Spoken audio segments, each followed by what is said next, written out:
Le 11 janvier, le calendrier liturgique canadien ne célèbre pas un saint particulier, mais une grande solennité, le baptême du Seigneur.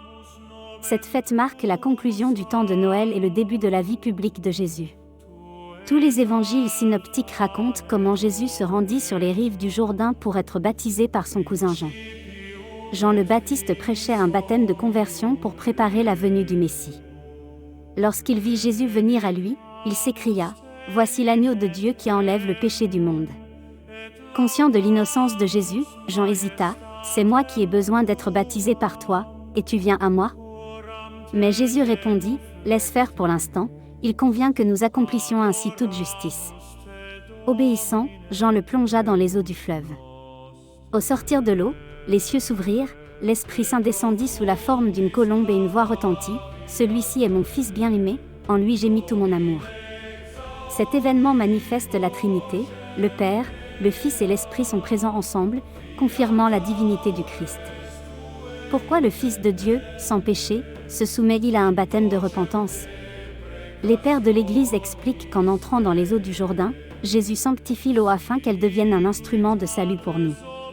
Il ne se fait pas baptiser pour être purifié, mais pour purifier les eaux, annonçant ainsi le baptême chrétien. Sa plongée symbolise sa future mort et sa résurrection. Descendre dans l'eau évoque la descente au tombeau, se relever annonce la vie nouvelle. Par ce geste humble, le Christ se solidarise avec les pécheurs et inaugure sa mission de serviteur souffrant, l'agneau de Dieu, qui porte les péchés du monde. L'Évangile souligne que c'est à partir de ce moment que Jésus commence sa prédication. Le baptême du Seigneur est donc un seuil. Il marque la transition du silence de Nazareth à l'annonce du royaume. Le contexte de ce baptême est important. À l'époque, de nombreux Juifs se rassemblaient autour de Jean au désert pour écouter sa prédication de pénitence.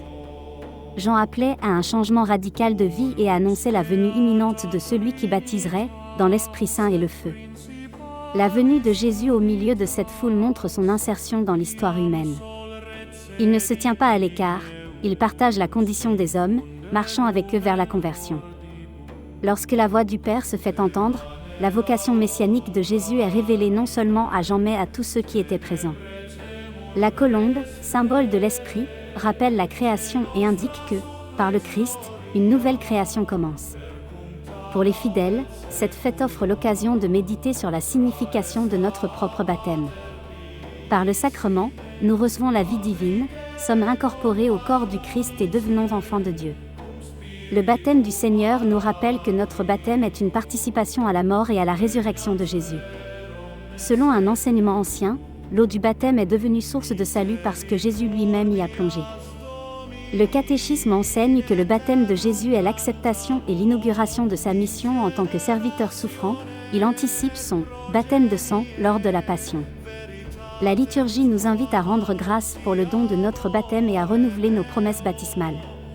Dans la tradition orientale, la fête du baptême du Seigneur est appelée théophanie, ou manifestation de Dieu. En Occident, elle a longtemps été célébrée le 6 janvier, mais la réforme liturgique l'a transférée au dimanche suivant l'Épiphanie, ce qui, en 2026, correspond au 11 janvier au Canada.